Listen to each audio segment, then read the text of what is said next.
236 Infinite Mercy.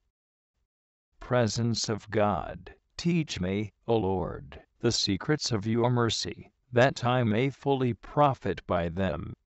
Meditation. 1. God's love for us assumes a very special character, one that is adapted to our nature as frail, weak creatures, the character of mercy. Mercy is love bending over misery to relieve it, to redeem it, to raise it up to itself.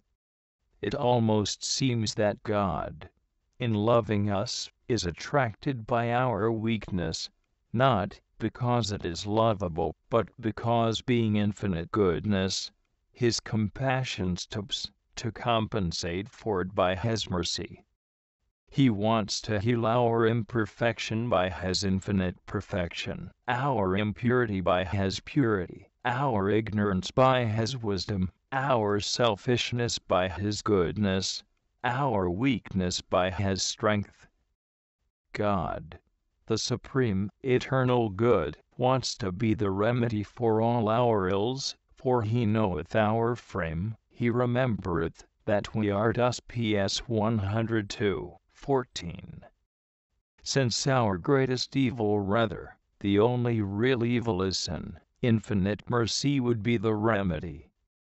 Assuredly, God hates sin, but, although He is forced to withdraw His friendship, that is, His grace, from the soul of the sinner, because of the offense, His mercy still finds a way of continuing to love him.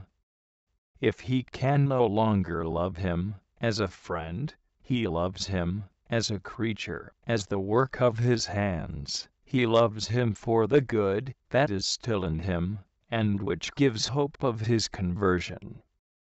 God's mercy is so immense that no misery, however great, can exhaust it, not even the most infamous sin, provided it is repented of, can halt it. This sad power is reserved to one thing only, the proud will of man, by which he disdainfully shuts himself up in his wickedness, not wishing to admit how great is his need of God's infinite mercy. In such a case, in spite of the immensity of divine mercy, the solemn words of the gospel are fulfilled: God hath scattered the proud in the conceit of their heart, He hath put down the mighty from their seats, the rich He hath sent empty away. Compare LK 1. 51-53. 2. There is no limit to God's mercy.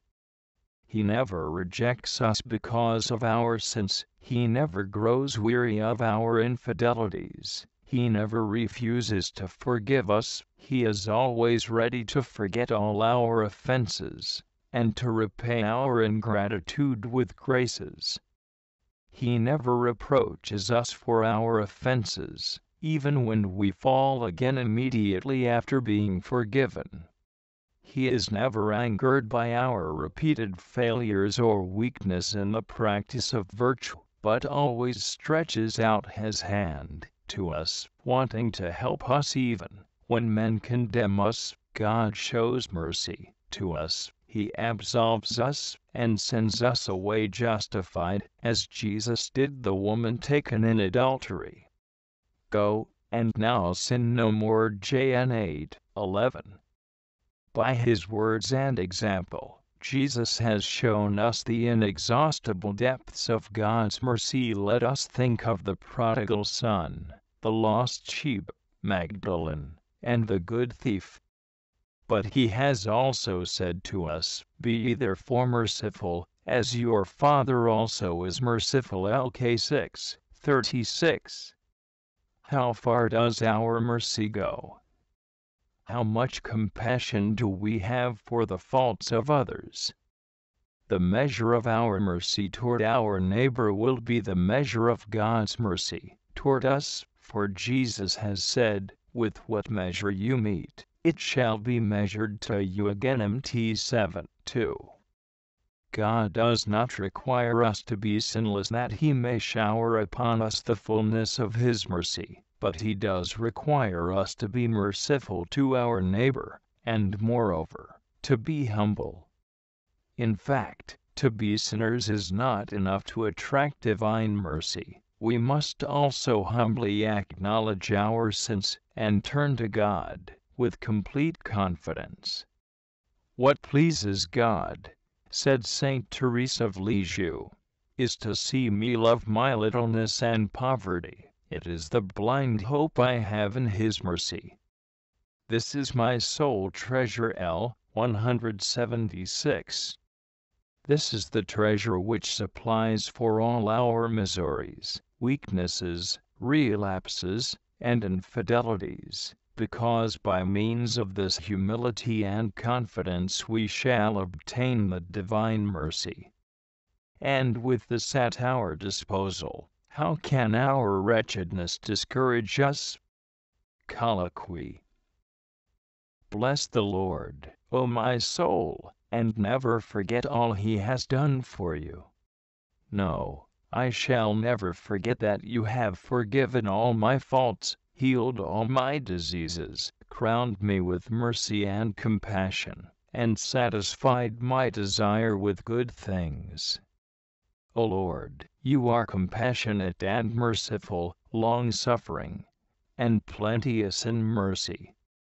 You will not always be angry, nor will you threaten forever.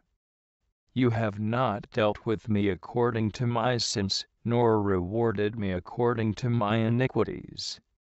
For according to the height of the heavens, above the earth, your mercy surpasses my merits. As a father has compassion on his children, so have you compassion on them that fear you. For you know our frame. You remember that we are dust. Everything will pass, but your mercy, O Lord, is from eternity unto eternity to them that fear you. Compare PS 102. O Lord, since it has been given me to realize the love of your heart, all fear has been driven from my heart. The remembrance of my faults humiliates me, leads me never to rely on my strength, which is only weakness, but this remembrance, O Lord, speaks to me still more of your mercy and your love. How could my sins fail to be consumed completely if I cast them with holy filial confidence into the burning furnace of your love? O Lord, even if I had committed every possible crime, my confidence would remain unshaken, for I should then feel, after sincerely repenting of them, that all the multitude of my offenses would vanish, as a drop of water in a fiery furnace. O Jesus, would that I could tell all little souls of your ineffable condescension. I feel that if, by any impossibility, you could find a soul weaker than mine, I believe you would take delight in showering upon it still greater favors, if it abandoned itself with perfect trust to your infinite mercy. Compare TCJL 220, Nevada St. 13.